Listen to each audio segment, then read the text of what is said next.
Let's begin to study the section 2, the core concept of Confucianism. There are three key words of this section. Rights means 礼, benevolence, which means 仁, benevolent rule, which means 仁政. Firstly, we are concentrate on the rights. Rights, 礼, is one of the most important concepts in Confucianism. This can be traced back to the origin of Confucianism.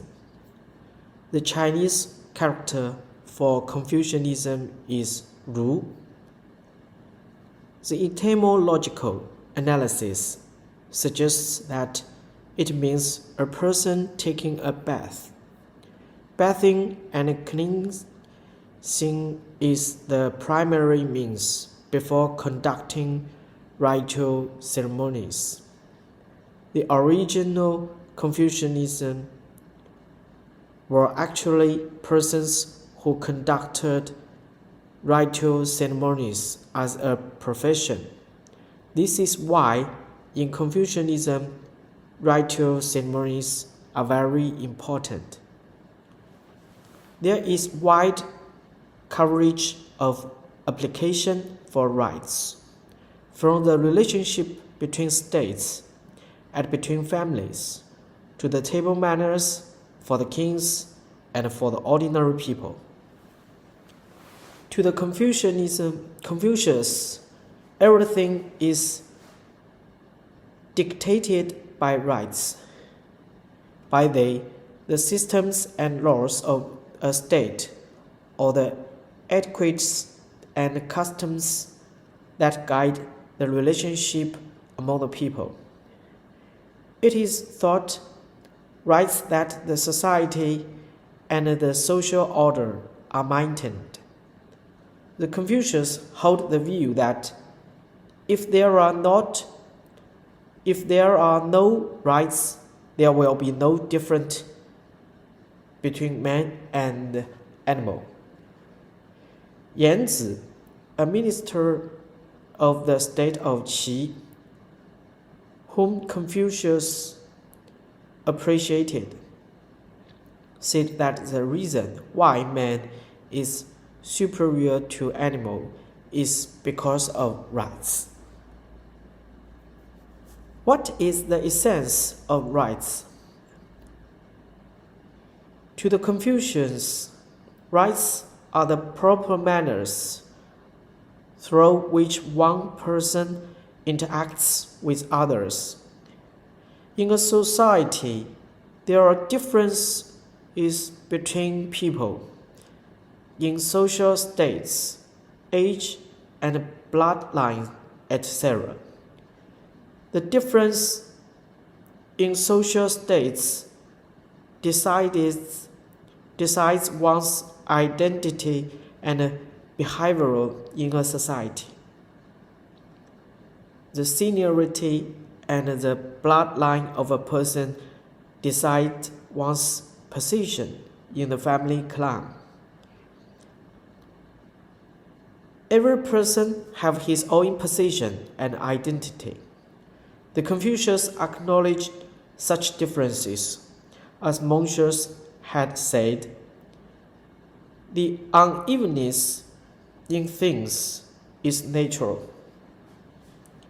That is to say, there are differences in things which are determined by the law of the nature, just like shoes made by different people will be different, and in quality too. If we do not recognize these differences and distinctions, and if we do not differentiate noble and inferior, and the old and young, we will be unequal and get into chaos. Let's take the shoes again, for example. If we don't admit the different qualities between shoes, and sell all of them at the same price, the market may be disturbed and be flooded with poor quality shoes. The essence of rights is to confirm and maintain such differences, and to stipulate the rights and obligations of the differences among them. For example, a king has his rights and obligations, so do his ministers. A king has proper rights to follow, and so do his ministers. Should each person do their business according to their identity and position, conflicts could be avoided, and the coexistence and harmony could be achieved. To the Confucians, rights constitute the external outlook of the social order and also form the root of good governance. As far as an individual is concerned, he should perform his duties as a son in front of his father, and he should also follow the rights for a son. At the same token, a father in front of his son should act like a father. A manager in a company should act like a manager of the employees, as that is his responsibility. When this manager is in front of his superiors, he should fulfill his obligations as an employee. When the rights, the obligations, and the responsibilities are taken care of by each person at different positions, and they are working together in entirety, either a family, a company, or a state will unite and flourish.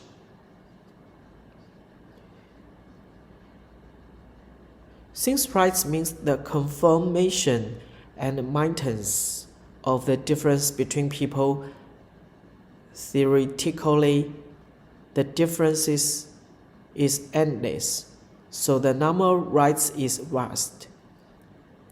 For example, due to a person's close or distinct relationship with his family members, such as father, paternal uncle, and maternal uncle, he will have to observe different rights. Although the Confucians have tried their best to summarize, there are still over 3,000 rights. It is not easy to master so many rights actually. So, repetition is encouraged. That was why whenever Confucius went or whom he met, he would pay attention to the rights. He said, "Isn't it a joy to learn and practice what is learned from time to time? Learning rights is the main concept of Confucian cultivation." After one has learned the rights, one must observe them. For one to observe them is for him to be aware of his identity and state, fulfill his obligations, assume his duties, and not do what he should not do. Confucius said, if one could restrain oneself and return to rights one day, the world could return to the state of benevolence. If everyone can observe rights and do what he should do at all times, and places according to his identity, conflicts could be avoided. Normal order could be maintained, and harmonies developments achieved. Okay, let's check the benevolence and the benevolent rule.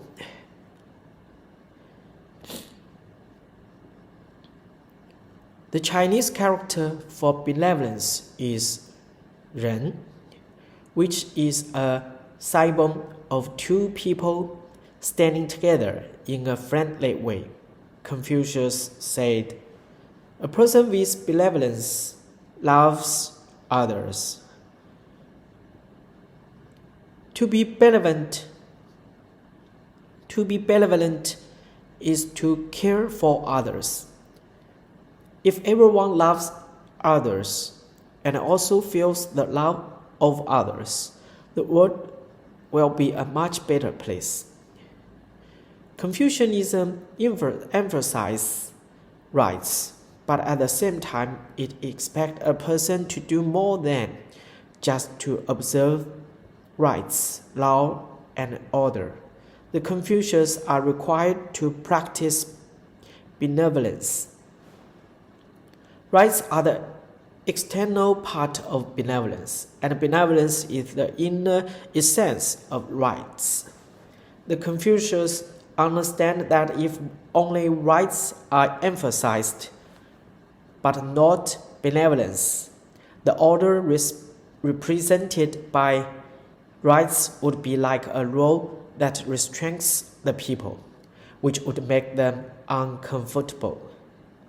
A society in good order but without benevolence is a cold world which would never be harmless, nor would it last long, and it would eventually lead to conflicts and chaos.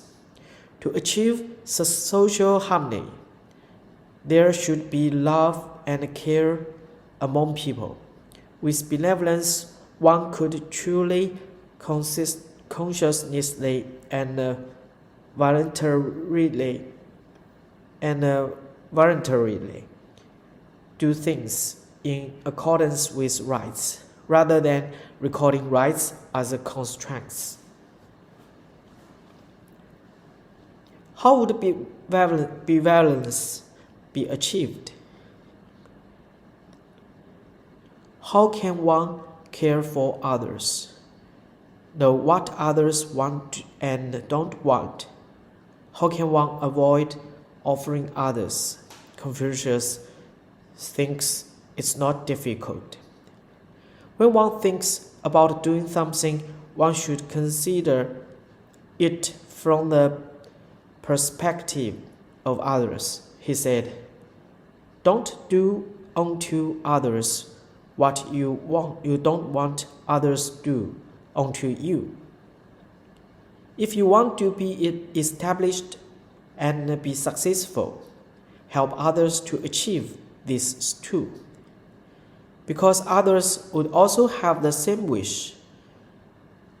Imagine at a crossroad without traffic lights. Everyone wants to get through first. If all could take turns to go through the crossroad, all cars could get through in an ordinary manner. On the contrary, if everyone wants to rush through, all will be stuck there, and no one could go through. That was why Confucius had said to be benevolent is to treat others like treating yourself. Secondly, Confucius had said a person with benevolence loves others. The object of such love is not the abstract world, but individuals. It is the doctrine of the mean that loving one's family is the biggest benevolence. A benevolent person firstly loves his family, and then he extends his love to his friends, neighbors, the company, and the whole country. Mencius said, "Take care of my parents and then extend the care to all the elder in the world. Take care of my children and then extend the care to all children in the world." It is hard to imagine a man who does not love his own family would love his friends, his neighbors, and the world. When a ruler runs his country with benevolence, he is a benevolent ruler. According to Confucius, a benevolent ruler cares and loves his people and regards the people as the foundation of his country. Mencius put it more explicitly. The common people are the most valuable. Next are the national altars of the soil and ground. The ruler is insignificant. In other words, for a country, the people are the most important, followed by the country, and lastly, the ruler. Mencius even believed that if a ruler was at fault, his ministers and the people could voice their opinions. If the ruler repeatedly refused to listen to advices, revolt could be justified. In formulating policies, a benevolent ruler would have had to learn to think from the perspectives of his people. Therefore, Confucius' student Yu Ruo suggested to the king of Lu that the tax should be reduced from 20% to 10%. Mencius asserts that a rule should ensure his people living standards and guarantee basic food and clothing for them, to instill confidence in his people, and to lay a solid foundation for his country.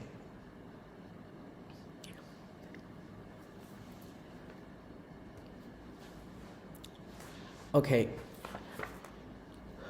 we are going to talking about 4 keywords: 道、理、格物、致知, which developed in the Song Dynasty.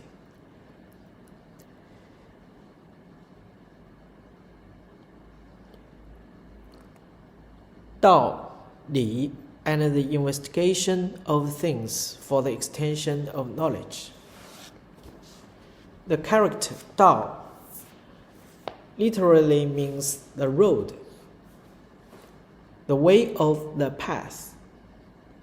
Everything has its own trajectory and development path, which must not be altered. The sun and the earth have their orbits.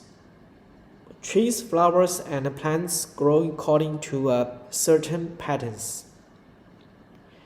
If their paths were altered, or the law of the nature be violated, there would be chaos and disaster. The original meaning of the character Li is the texture of an object, for example, timber, stone, or jade. An excellent carpenter makes good use of the texture of the timber when making furniture. An excellent lapidary covers and chisels the uncut jade following the texture. By so doing, the inner beauty of the timber and jade could be preserved and illustrated. Such methods are also the most economical, most economical and scientific. The Confucians think that the world and the social also have their own texture, which are the characteristics, growth patterns, and principles of the world and the society. For example, when water is heated up to 100 degrees, it turns into steam. Apples always fall to ground from the tree. People are born, grown up, get ill, and die. In the Song Dynasty, Confucian scholars further assumed that in addition to the characteristics and growth patterns of all things, there is also a general principle in the world and in the universe, that is, tianyi, heavenly texture, the highest principle of the human society. In the eyes of a Confucian scholar, a person should be kind, caring, and considerate for others. But it does not mean that he be a person without integrity and principles. A true benevolent person does things according to the law of nature, and let all things develop harmoniously, when all could benefit from the process. Each school of thought in China has its own Tao. The way and each believes their school best accords with Tao. Therefore, the Confucians have their Tao, while the Taoists have their Tao. A has its Tao, while B has its Tao. How could one know where his Tao is the correct and practical one, that according with the law of nature? The Confucians claim that one must not rely on imaginations, nor must one be dogmatic. One must investigate things for the extension of knowledge. In other words, the Confucians rely on carefully investigation on each object and each matter in the object world, and try to find a pattern in order to gain extending knowledge and apply such knowledge for the betterment of the human society. For example, James Watt, a British scientist, discovered the power of water vapor when observing the kettle on the stove and invented the steam engine. It was an invention that brought forth the invention of trains, cars, steamships, and so on, which brought great convenience to mankind. Finding the patterns and the theories, and acting in accordance with the patterns and theories would enable us to achieve real peace of mind and follow my heart's desire without transgressing the norm. This is why the Confucians attach great importance to the investigation of things for the extension of knowledge. However, the Confucian scholars in ancient China preferred to study the mind, the human nature, and the Tianli, the highest principle in the universe, and they neglected the study of the objective things in the external world. They studied from the Confucian classics and personal perceptions rather than through practice and experimentation in real life.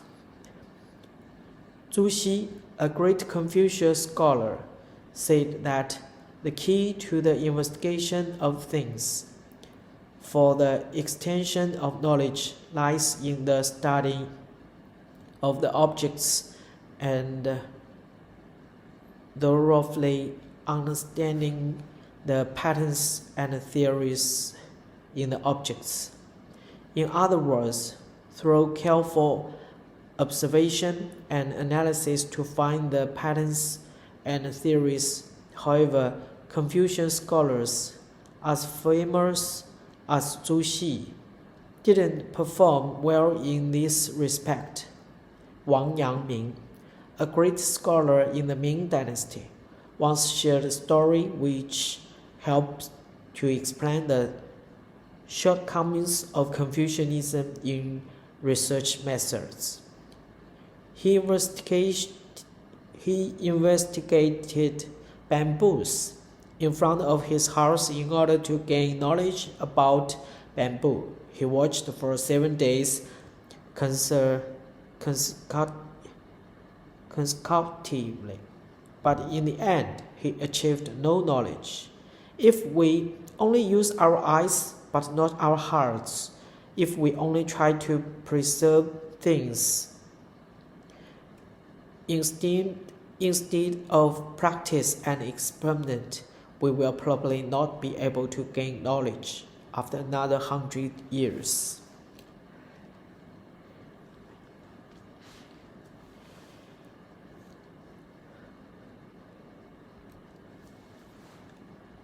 There must be some more time, so we are going to study the section 3.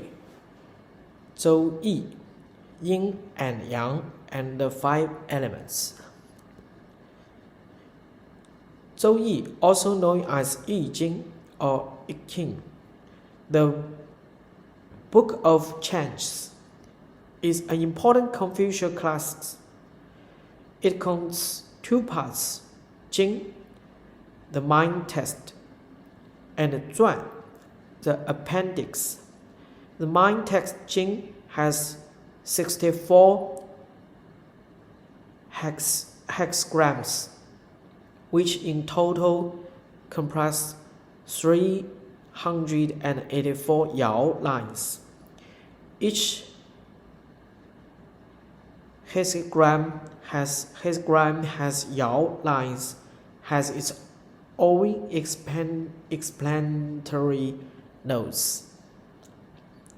The book was written by the legendary Emperor Fu Xi, who observed the orbits of the sun, the moon, and the stars, the mountain ranges, and river flows, and analyzed the patterns on the fur and the feather of animals and birds to create 8 symbols corresponding to heaven, earth, Saturn, wind, water, fire, mountain, and marsh respectively. These 8 symbols were later referred to as the 8 trigrams.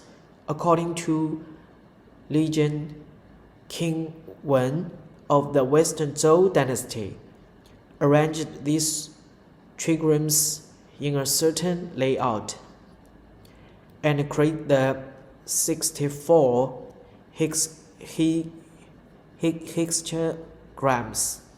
Modern studies show that the Book of Changes may have originated in the early Western Zhou dynasty. It was originally used for divination purpose, for example, to consult one further changes of nature and society. for decision making. The appendix Zhuan is an elaboration of the Jing, and the author was purported to be Confucius. In the Zhuan, Confucius said, Zhou Yi is the result of ancient sages. Observation and imitation of the world and the nature environment. It reveals the natural law of changes of heaven and earth, yin and yang. It also embodies profound philosophy of life. The ancient China, with legally practicing in life, established a knowledge system to examine and analyze the world. The core of the system is yin and yang and the 5 elements. Okay, about the 5 elements, we may do some supply explaining. When you can find in the textbook, we said the 5 elements means Chinese character 五行. But 五行 is not just the elements, because it means the 5 elements were changed. So 行 means doing. When water how to changed or supplied for the wood, this means the 5 elements is not an accurate transformation of the 五行. So you may pay attention of these keywords. The ancient Chinese believed that there are 2 forces in the universe. One is yang and the other is yin. We can see that there are always 2 opposing sides of all things in the world. For example, yang and yin, the sun and the moon, the day and the night, the male and the female, the positive and the negative, cold and hot, summer and winter, the king and the minister, up and down, etc. The wise people of the past analyzed and formed the concept of yin and yang to explain that the 2 forces that are contradicting each other and at the same time enhancing each other. Such forces are found in the nature and also in the human society. With the working of the 2 forces, the universe becomes living with power, which drives the development of all things in the universe. The Zhuang says, the Tao consists of yin and a yang. This contradiction and the opposition of yin and yang and the transformation between the 2 are regarded the fundamental law of the universe. The 5 elements: gold, wood, water, fire, and the earth are the basic elements which build up the world. According to the ancient Chinese philosophers, the 5 ancient Chinese people used the 5 elements to explain the original of all things in the world, because they have observed that ever thought that were mankind of things in the world. There were only 5 basic elements, and they made kind of things in the diversified wood had a lot in common. The wood elements in Chinese is xing, which means moment. It contains a very important concept that all things are interconnected and are subject to change and transformation. The concept of the 5 elements was further developed to be connected to the 5 orientations: east, west, south, north, and middle. The 5 color, green, red, white, black, and yellow. The 5 organs, livers, lung, kidney, spleen, and heart. And the 5 constant virtue, benevolence, justice, rights, wisdom, and trust. By the varying states period, the series of the 5 elements and yin and yang, 2 very important concepts in Chinese culture, has been combined to illustrate the changes of all things in the universe. In such a world view, the world is holistic, established with the 5 elements, with yin and yang as the driving force of change. Through the medium, namely the 5 elements and yin and yang, resonance could be established among heaven, earth, and man. And the concepts of the resonance between heaven and man, and the oneness of nature and man have been established. Initially, it was emphasized that the Tao of heaven was connected with the Tao of man. The phenomena of nature had been linked with the achievement of man and created a strong mystery sense. Today, when we talk about the resonance between heaven and man and the oneness of nature and man, we emphasize the importance of connectedness and relevance in the Chinese way of thinking. The Chinese attach great importance to the connectedness and relevance among the things in the nature and among the people, and also between the people and the nature. Chinese culture regards the world as a network of relations in which nothing is an isolated individual. According to the concept of oneness of nature and man, man is a part of the universe and is also a part of all things. The relationship between man and nature is not the relationship between transforming and being transformed.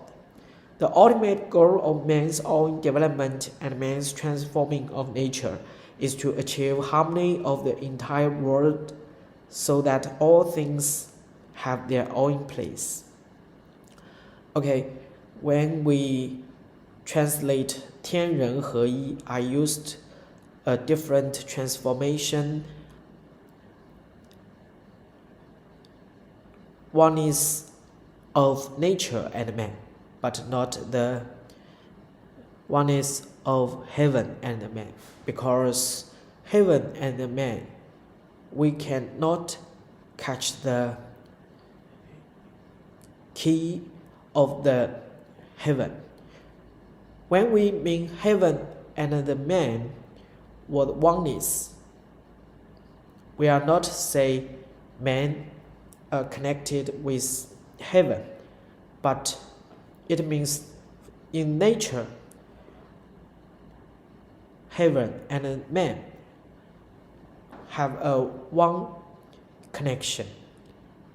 What is the one? We can generalize Tao or Li. Okay, this section is stopped here.